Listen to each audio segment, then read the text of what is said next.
Hello guys, welcome back to the CouchBase Session2. In the last session we have stopped till the number of SDKs available for CouchDB, and today we'll be continuing with the sort of documents and how you can design your document and what are the basic necessities which it requires for creating a document. So the slide which I'm showing here is basically talks about how the document designing can be done. One document is basically, a document is nothing but, in the Couch case, it's nothing but a row in a relational database.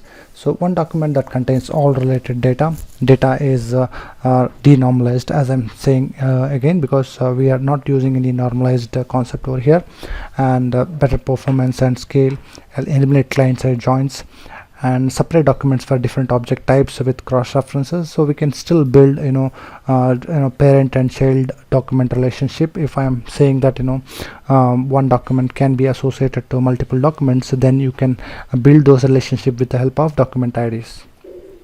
Okay, so this is the document design, how it looks like. So each document is referred through a document ID.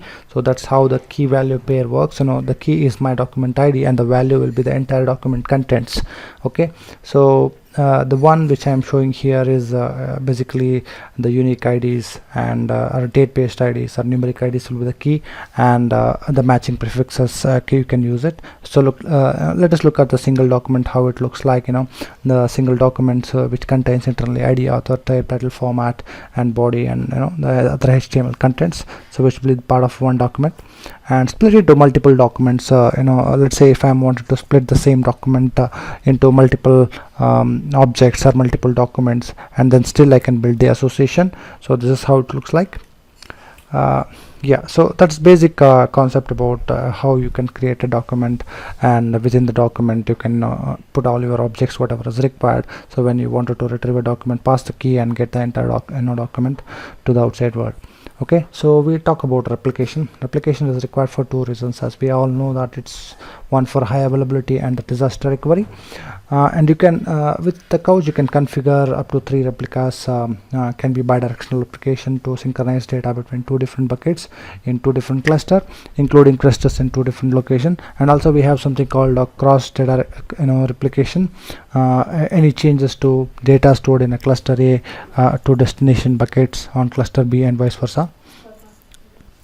Okay, so CouchBase server operation basic rules. Okay, all operations are atomic over here, and all data operations requires a key and no implicit locking. Okay, so this is the one which you are looking at, is basically contains number of documents within a node, and documents are distributed evenly across servers, whereas each server stores both active and replica documents. Client library provides app with a simple interface to database.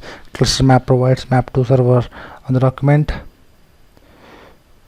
Yeah, so we basically wanted to know that when we talk about CouchBase database repository, what are all the basic operations I'm supported with that. So we have all the grid operations like get, set, add, replace, and cache, where get is the one which is used for retrieving the documents. You pass the key and then it will get the information for the specific document ID. Set is the one which will say that I am trying to store a document. Let's say I'm inserting a document with the associated key and value.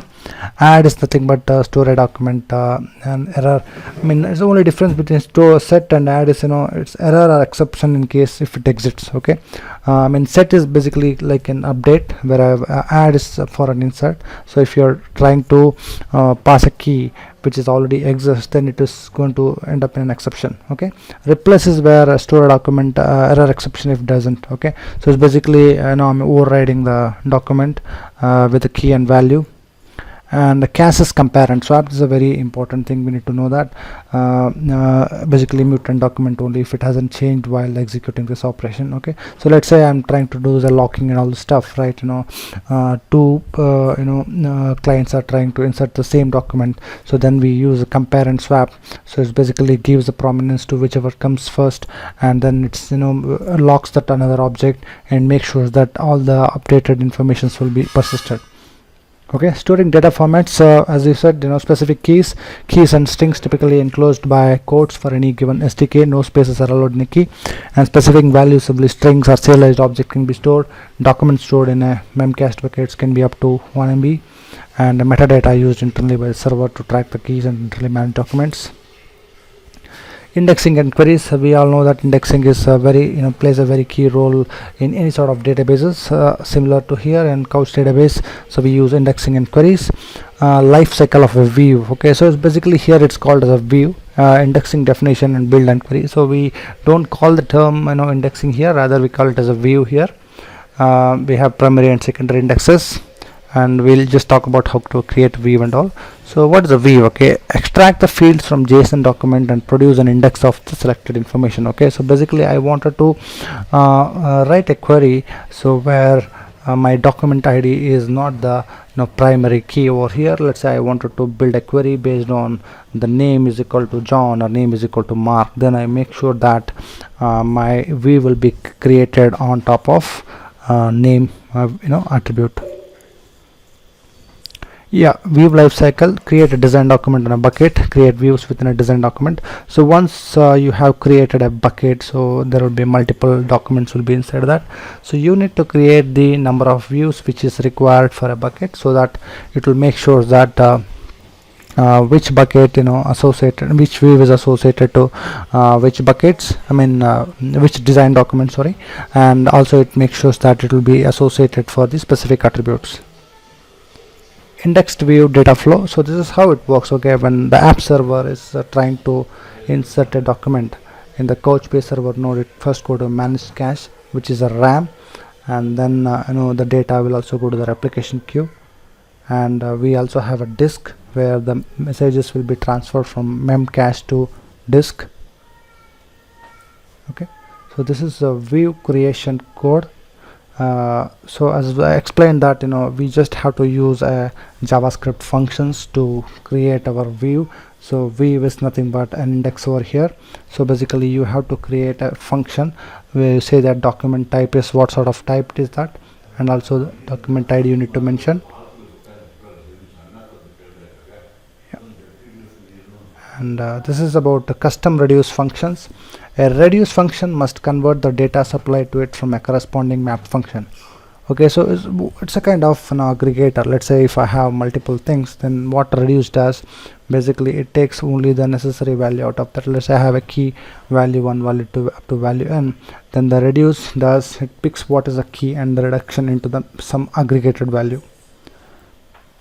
CouchDB exercises, web console walkthrough. I think this is what I think I'll be taking in the section, which will be a practical sessions, which basically talks about web console walkthrough and creating a simple bucket and creating a sample document and consume from a .NET console application and perform CRUD operation. So this is the end of the session.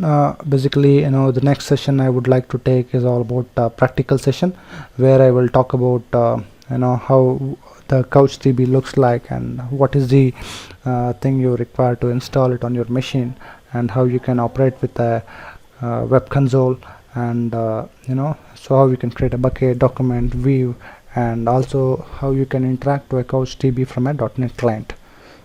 Okay, so that's it for this session. Thank you all.